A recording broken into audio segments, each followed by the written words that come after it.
என்ன பதில் கிழிச்சு விட்டாரு சொல்லுங்க. ஏங்க என்ன வெக்கக்காரா இருக்குது, நீங்க ஒரு கேள்வின்னு கேக்குறீங்க. நான் சொல்றதை கேளுங்க. இவ்வளவு நடந்திருக்குல்ல, இதெல்லாம் என்ன சொல்றாரு? தனிப்பட்ட முறையில் சொல்றாரு. இதை வருஷ முறை தானே சொல்லிட்டு இருக்காரு. இதை கேட்கறதுக்கு நாங்கள் அமர்ந்துட்டு இருக்கணுமா? இதை தடுத்து நிறுத்துறதுக்கு என்ன பதில் சொல்லு, அதை கேட்கலாம். அதை விட்டுட்டு எப்பொழுது பார்த்தாலும் நாங்கள் குற்றவாளிகளை கைது செய்கிறோம், இது எல்லா ஆட்சியிலும் செய்யறாங்க. இதுக்கு என்ன போய் நீங்க முதலமைச்சர் இருக்க வேண்டியது? இதை எப்படி தடுக்கப்படுவது அதுதான் முக்கியம். அந்த கேள்விக்கு பதில் சொல்றாரா? இல்லையே. நாங்க பயந்துட்டுலாம் வரலைங்க. எங்களை பேச அனுமதிக்காத காரணத்தினால் நாட்டில் நிலவுகின்ற பிரச்சனையை எடுத்து சொன்னா இந்த அரசாங்கம் காலியாயிரும், இந்த அரசாங்கம் இருக்காது, காணாமல் போய்விடும். அதனாலதான் பயந்துகிட்டு எங்களுடைய பேச்சை கேட்க முடியல, எங்களுடைய பேசுவதற்கு அனுமதி கொடுக்கல. அதனாலதான் நாங்கள் வெளியே வந்த இந்த அரசாங்கத்தை கண்டு பயப்படுகின்ற கட்சி அதிமுக கட்சி அல்ல என்பதை பலமுறை நாங்க நிரூபித்து காட்டியிருக்கிறோம்.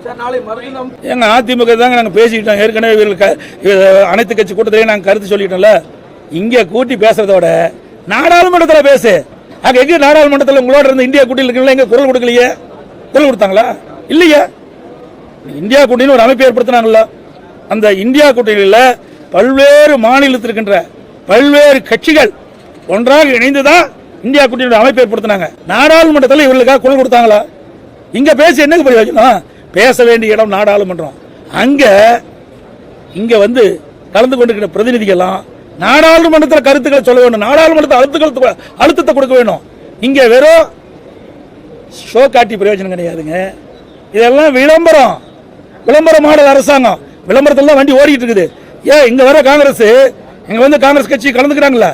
காங்கிரஸ் கட்சிங்கிறது 7 கட்சியே இருக்குது, ஒரே காங்கிரஸ் தானே. ஏன் இந்த காங்கிரஸ் தலைவர் வந்து உரிய பதில் கொடுக்க மாட்டேங்கிறாரு?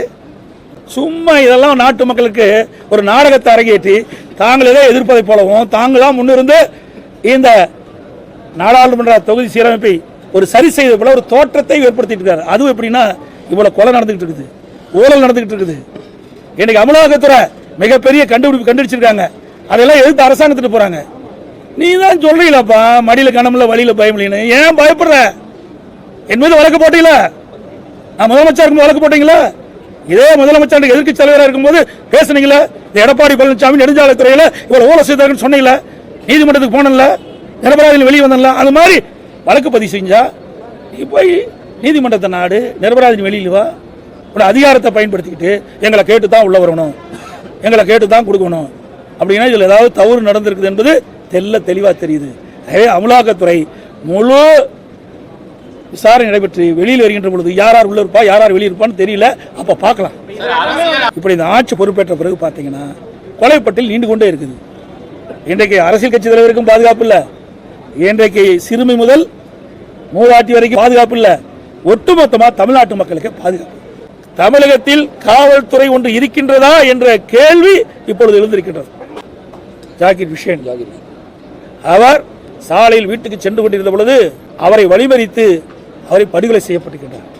எனக்கு உயிருக்கு ஆபத்து ஏற்படுகின்றது, இவரெல்லாம் விசாரித்து உரிய நடவடிக்கை எடுத்து என் உயிருக்கு பாதுகாப்பு வழங்க வேண்டும் என்று புகார் மனு கொடுத்திருக்கிறார். ஆனால் சட்டத்தை காக்கக்கூடிய காவல்துறை அவரை அழைத்து கட்ட பஞ்சாயத்து செய்து கொண்டிருக்கிறது. எவ்வளவு பெரிய வேதனை என்பதை எண்ணி பாருங்கள். இதற்கு முன்பு முதலமைச்சர் என்ன சொன்னார்? யார் வேணாலும் தன்னுடைய மனுக்களை கொண்டு வந்து என்னுடைய அறையில் தாராளமாக கொடுக்கலாம், என் கதவு திறந்தே இருக்கும், மனு கொடுக்கப்பட்டால் கொடுக்கப்பட்டவர்களுக்கு நிவாரணம் கொடுக்கப்பட்டு சொன்னார். ஆனா ஒரு ஓய்வு பெற்ற காவல்துறை தன் உயிருக்கு ஆபத்து ஏற்படும், என்னை கொலை செய்து விடுவார் என்று பகிரங்கமாக ஆடியோ மூலம் தெரிவித்த பிறகும் உளவுத்துறை ஏன் முதலமைச்சருடைய கவனத்திற்கு கொண்டு செல்ல? மக்கள் அச்சத்தோடு இருக்கிறாங்க. இன்றைக்கு வீட்டிலிருந்து வெளியேறி மீண்டும் வீட்டுக்கு வந்தா தான் உயிருக்கு உத்தரவாதம். அப்படிப்பட்ட சூழ்நிலை தமிழகத்தில் நிலவிக் கொண்டிருக்கின்ற காரணத்தினாலே இதே அரசுடைய கவனத்துக்கு கொண்டு வந்தோம். இதை நான் பேசணும்னு முதலமைச்சர் எடுத்து பேசுறார். உங்களுடைய ஆட்சியில இந்த இடத்துல இப்படி சம்பவம் ஏற்பட்டதுன்னு இதுக்காக முதலமைச்சர் இருக்கிறீங்க. ஆனா இதை திசை திருப்பி ஏதோ பேசி திசை திருப்புகின்ற ஒரு சூழலை உருவாக்குறார் சட்டமன்றத்தில். உங்களுடைய ஆட்சியில் அப்படி நடக்கலையா, இப்படி நடக்கலையான்னு. அதெல்லாம் நடந்து முடிந்த சம்பவங்கள். நேற்றைய தினம் சொல்லுகிறார் முதலமைச்சர், திருநெல்வேலி சம்பவத்தை நான் கோடிட்டு காட்டி பேசுகின்ற பொழுது இனி இப்படிப்பட்ட சம்பவம் நடைபெறாது, காவல்துறை சரியான முறையில் செயல்படும், குற்றவாளி தனது தண்டனை நாங்கள் பெற்றுத் தருவோம் என்று சொன்ன நேற்றைய தினமே 4 கொலை நடைபெற்றது. அப்படி என்றால் இந்த ஆட்சி எந்த அளவுக்கு மோசமாக நடைபெற்றுக் கொண்டிருப்பதை நாம் எண்ணி பார்க்க வேண்டும். ஏங்க இதுக்காக ஒரு அரசாங்கம், அதாவது நிதிநிலை ஒப்பிட்டு பேசினா பொருத்தம். அண்ணா திமுக ஆட்சியில் இவ்வளவு திட்டங்கள் நிறைவேற்றிக்கிறீங்க, நாங்கள் இவ்வளவு திட்டங்களோட அதிகமாக இருக்கணும் பரவாயில்ல. அண்ணா திமுக ஆட்சியில் 50 கொலை, எங்க ஆட்சியில் 45 கொலை.